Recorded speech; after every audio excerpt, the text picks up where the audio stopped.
నమస్కారం అన్న, బాగున్నారా? బాగున్నామన్నా. ఓకే. భారతదేశంలో బీజేపీ పరిపాలన ఎలా ఉందండి? చాలా బాగుంది, చాలా మంచి పనులు అవుతున్నాయి. అంతకుముందు చూసుకుంటే సోనియా గాంధీ కాలంలో ఏ పనులు కూడా కరెక్ట్ కాలేదు. ముస్లింలు ఏంది రక్త కోత అవి అన్నీ జరిగినాయి. మోడీ ప్రభుత్వం నుంచి ఇవి ప్రాణ రక్షణ ఏదైనా ఇది ఏమంటారు, కరోనా కాలంలో వ్యాక్సిన్ కోసం ఇప్పుడు రామ మందిరం, ఇంకా ఇవి త్రిబుల్ తలాక్, ఇది ఇది PM Kisan gas, Ujjwal gas, ఇవన్నీ పథకాలు మంచిగా అందుతున్నాయి. అంతకుముందు అయితే ఏది లేదు, ఇప్పుడు అన్ని పథకాలు అవుతున్నాయి. పేదరికం అనేది లేకుండా భారతదేశంలో ఈసారి గెలిపించుకుంటే భారతదేశంలో పేదరికం అనేది లేకుండా వెళ్ళిపోతుంది. ప్రతి ఒక్కరు బాగుంటారు. ఇప్పుడు ఏదైనా సరే, ఇప్పుడు రోడ్లు కానీ పెన్షన్లు కానీ ప్రతి ఒక్కటి ఈ మోడీ సర్కార్ నుంచి వస్తున్నాయి. దీనివల్ల మనకు అన్ని ప్రయోజనాలు చాలా ఎక్కువ ఉన్నాయి. ఈసారి గెలిస్తే భారీ మెజారిటీతోనే మోడీ పరిపాలన ఇంకా బాగుంటుంది. అందరు ప్రజలు కూడా చాలా బాగుంటారు. అవినీతి లేకుండా, కుంభకోణం లేకుండా బీజేపీపై మీ అభిప్రాయం ఏంటి? అవినీతిగా అంటే ఇవి చూసుకుంటే ఇది ఇప్పుడు ఈ కాంగ్రెస్ పరిపాలన ఇప్పుడు ఉన్న తెలంగాణ ఇది సీఎం ఈ కాంగ్రెస్ పరిపాలన ఇప్పుడు చూసుకుంటే ఎంతోమంది ఏదేమంటారు, ఇది ఈ కాంగ్రెస్ గెలిచినాక ఈ తెలంగాణ రాష్ట్రంలో కూడా ఏదో అన్ని మడ్డలు అవి ఇవన్నీ అవుతున్నాయి కాంగ్రెస్ పరిపాలన. ఇప్పుడు ఈ బీజేపీ గెలుచుకుంటే ఇప్పుడు ఇవి అనేటివి ఏవి లేకుండా వెళ్ళిపోతాయి. అద్భుతంగా ఉంటుంది మొత్తం.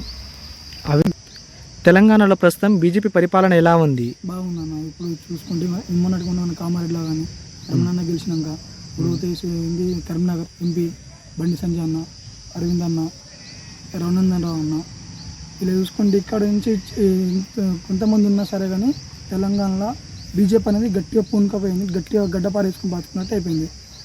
అదే ఇది ఇప్పుడు బీజేపీ నరేంద్ర మోడీ సర్కార్, ఈ సర్కార్ ఇది యూపీఐ చిన్న మారుమూల గ్రామం నుంచి పెద్ద సిటీల వరకు యూపీఐ అంటే తెలంగాణ కూడా ఇప్పుడు యూపీఐ తెలిసింది.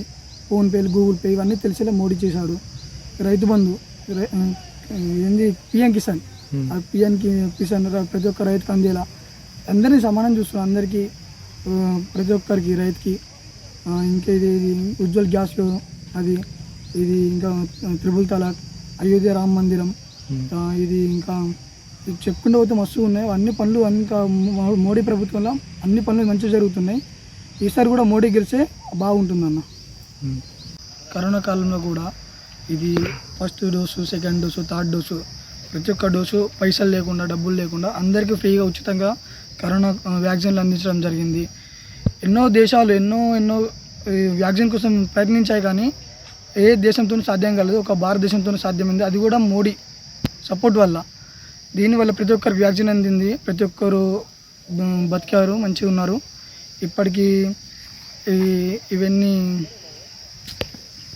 ఇవన్నీ చేసినాయి కూడా మోడీ ప్రభుత్వమే, బీజేపీ ప్రభుత్వం. ఈ ప్రభుత్వం మళ్ళీ రావాలని కోరుకుంటున్నా.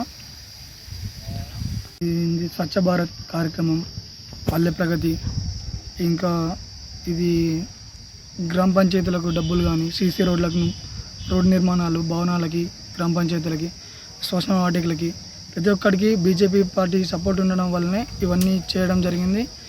ఈ బీజేపీ పార్టీ లేకపోతే ఏది సాధ్యం లేదు. ఈ గతంలో చూసుకుంటే 10 సంవత్సరాల కిందట కాంగ్రెస్ ప్రభుత్వం ఎలా ఉందో ఇప్పుడు కాంగ్రెస్ ప్రభుత్వం కన్నా ఈ బీజేపీ ప్రభుత్వం బాగుంది. ప్రతి ఒక్కటి బీజేపీ పార్టీతోనే సాధ్యమవుతుంది. బీజేపీ పార్టీతో సాధ్యం కానీ ఏదీ లేదు. గెలవడం 400 బీజేపీ పార్టీ పక్కా. 400 बार फिर 1 बार మోడీ ప్రభుత్వం.